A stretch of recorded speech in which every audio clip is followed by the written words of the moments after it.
Kalau kita punya respon hidup yang salah, itu akan sia-sia, saudara.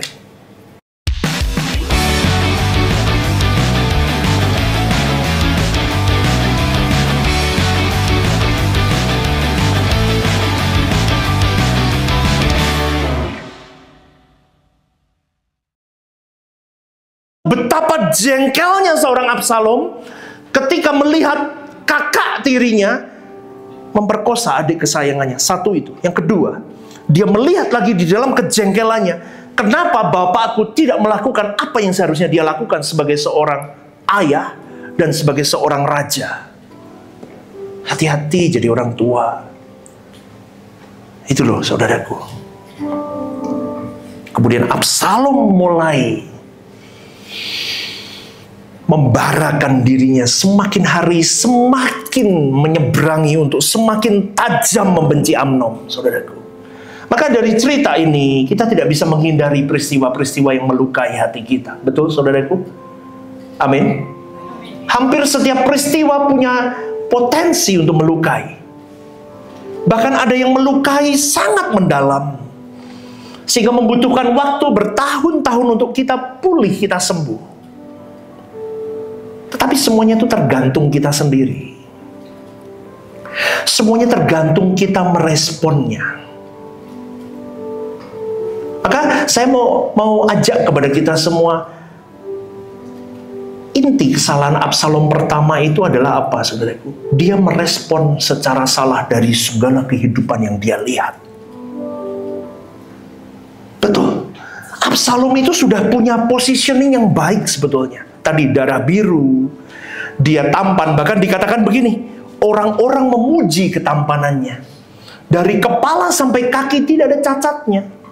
Coba bayangin, tidak ada tokoh Alkitab yang lebih ganteng daripada Absalom. Sampai-sampai dia narsis, dia sampai buat tugu peringatan akan dirinya. Istri Daud itu tertulis 8. Belum selir dan gundik. Saya kira pasti banyak complicated di dalam keluarga itu. Maka Absalom lahir dengan perjuangannya sendiri untuk membuktikan bahwa dia hebat. Di keluarga dengan anak-anak bapaknya begitu banyak. Maka dia lahir tampil menjadi seorang yang narsis, saudaraku. Banyak orang memuji ketampanannya. Bahkan di ayat firman Tuhan dikatakan dari kepala sampai kaki tidak ada cacatnya. Tapi saya mau melihat inti kesalahan dari Absalom yang pertama. Dari semua yang dia miliki itu kita simpan dulu. Dia hebat, darah biru, ganteng, semuanya taruh dulu. Tapi dia punya satu kesalahan. Inti kesalahannya adalah responnya yang salah dalam kehidupannya.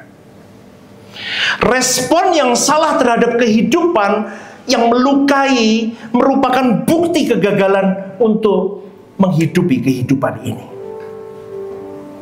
Maka semua yang diagungkan, semua yang hebat, keunggulan-keunggulan kita, kalau kita punya respon hidup yang salah, itu akan sia-sia, saudara. Contohnya siapa? Absalom. Ganteng, semuanya punya, semuanya dia pangeran. Tapi potensi semuanya terkubur karena responnya yang salah. Maka boleh saya simpulkan begini, saudaraku. Seberapa besar potensi yang kita miliki dan seberapa banyak kesempatan emas yang kita punyai, seperti yang dimiliki Absalom, tetapi ketika kita berespon salah terhadap peristiwa-peristiwa yang hadir, yang melukai kita, maka semua potensi dan kesempatan emas itu akan melumer dan tidak memberi arti banyak lagi. Amin. Hati-hati dengan responmu. Ibadah Suara Kebenaran setiap hari Rabu jam 6:30 malam di Gereja Sentral END Mall lantai UG. Ibadah Raya setiap hari Minggu jam 10 pagi di Gedung Gereja Sentralan Mall lantai UG, disertai ibadah anak dan teens. Home Usia Indah setiap Jumat Minggu kedua jam 5:30 sore di Gedung Gereja. Ajak rekan dan saudara Anda untuk bergabung bersama kami.